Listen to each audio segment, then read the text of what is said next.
Fund വകമാറ്റൽ വിവാദം പുകയുന്നു. Indian school board മുൻ ഭരണസമിതിക്കും വീഴ്ചപറ്റി.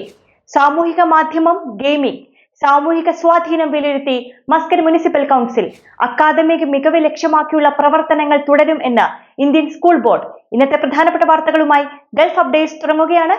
എല്ലാ പ്രേക്ഷകർക്കും സ്വാഗതം. Gulf updates Oman brought to you by Shahi foods and spices, powered by Purushottam Kanchi. കേരളത്തിൽ 2018 മഹാപ്രളയത്തിലെ ദുരിതബാധിതർക്ക് കൈത്താങ്ങായി ഒമാനിലെ ഇന്ത്യൻ സ്കൂൾ വിദ്യാർത്ഥികളും അധ്യാപകരും വഴി പിരിച്ചെടുത്ത തുക ഇന്ത്യൻ സ്കൂൾ ബോർഡിന്റെ വിവിധാവശ്യങ്ങൾക്കായി വകമാറ്റിയതുമായി ബന്ധപ്പെട്ട വിവാദം പുകയുന്നു. ഫണ്ട് കേരളത്തിന് നൽകേണ്ടതില്ലെന്ന് സയ്യിദ് അഹമ്മദ് സൽമാൻ ചെയർമാനായ ഇന്ത്യൻ സ്കൂൾ ഒമാൻ ഡയറക്ടർ ബോർഡിന്റെ നിലവിലെ ഭരണസമിതി തീരുമാനിക്കുകയും തുക ഫണ്ട് ശേഖരണത്തിൽ പങ്കാളികളായ വിദ്യാർത്ഥികളെയോ രക്ഷിതാക്കളെയോ അധ്യാപകരെയോ അറിയിക്കാതെ വക മാറ്റുകയും ചെയ്തതാണ് പ്രതിഷേധത്തിനിടയാക്കിയത്. ഒമാനിലെ വിവിധ സ്കൂളുകളുടെ വികസനത്തിനായാണ് പ്രളയ ഫണ്ട് വിനിയോഗിച്ചത് എന്നാണ് ബോർഡ് ചെയർമാന്റെ വിശദീകരണം.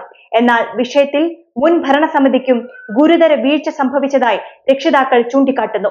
2018 പ്രളയവുമായി ബന്ധപ്പെട്ട് പിരിച്ചെടുത്ത 23,000-ഓളം റിയാൽ കേരള മുഖ്യമന്ത്രിയുടെ ദുരിതാശ്വാസ നിധിയിലേക്ക് കൈമാറാൻ ശിവമാണിക്യം ചെയർമാനായ മുൻ ഭരണസമിതിയുടെ കാലത്ത് 2024 ഓഗസ്റ്റിൽ ബോർഡ് യോഗത്തിൽ തീരുമാനമെടുത്തിരുന്നു.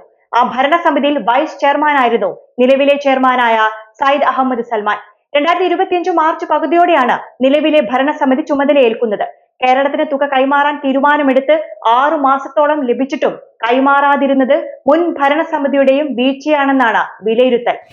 സോഷ്യൽ മീഡിയ, ഡിജിറ്റൽ പ്ലാറ്റ്ഫോമുകൾ, ഇലക്ട്രോണിക് ഗെയിമുകൾ എന്നിവ സമൂഹത്തിന്റെ മാനസിക ആരോഗ്യത്തിൽ ചെലുത്തുന്ന സ്വാധീനം സംബന്ധിച്ച് മസ്കറ്റ് ഗവർണറേറ്റിലെ മുനിസിപ്പൽ കൗൺസിൽ വിശദമായി വിലയിരുത്തി.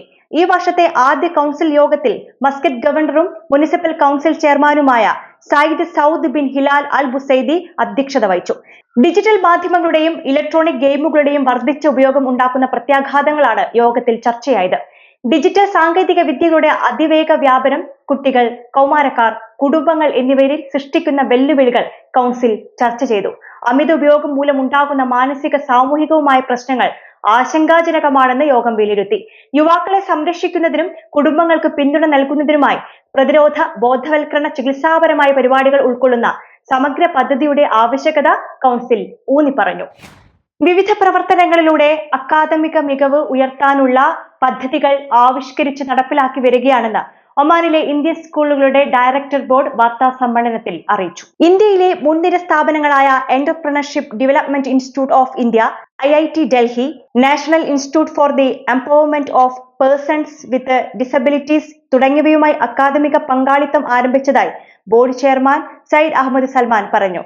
2 മാസത്തിനിടെ എല്ലാ സ്കൂളുകളിലുമായി 106 പരിശീലന പരിപാടികൾ സംഘടിപ്പിച്ചു. ഇതിനു പുറമെ സാമ്പത്തിക സാക്ഷരത, AI സാങ്കേതിക വിദ്യ എന്നിവയും പഠന ഭാഗമാക്കി. അക്കാദമിക വികസന പ്രവർത്തനങ്ങൾക്ക് പുറമെ അടിസ്ഥാന സൗകര്യ വികസനത്തിനും ബോർഡ് ഊന്നൽ നൽകി വരുന്നതായി അദ്ദേഹം പറഞ്ഞു. സ്പെഷ്യൽ എഡ്യൂക്കേഷൻസ് പരിപാടികളും നടപ്പാക്കി. നിലവിൽ വിവിധ സ്കൂളുകളിലായി 350 വിദ്യാർത്ഥികൾ കെയർ ആൻഡ് സ്പെഷ്യൽ എഡ്യൂക്കേഷൻ ഗണത്തിൽ പഠനം തുടരുന്നുണ്ട് എന്നും അദ്ദേഹം കൂട്ടിച്ചേർത്തു. സലാലയിൽ നടന്ന കാർ അപകടത്തിൽ 3 ബംഗ്ലാദേശി സ്വദേശികൾ മരിച്ചു. ഒരു കുടുംബത്തിലെ 3 അംഗങ്ങളാണ് മരിച്ചത്. സലാലയിൽ പ്രാർത്ഥനാ കേന്ദ്രം സന്ദർശിച്ച ശേഷം മസ്കത്തിലേക്ക് തിരിച്ചു വരുന്നതിനിടെ വെള്ളിയാഴ്ച വൈകിട്ടാണ് അപകടം. റോഡ് മുറിച്ചു കടക്കുകയായിരുന്ന ഒട്ടകത്തെ ഇടിച്ചതാണ് ദുരന്തത്തിനിടയാക്കിയത് എന്ന് അധികൃതർ പറഞ്ഞു.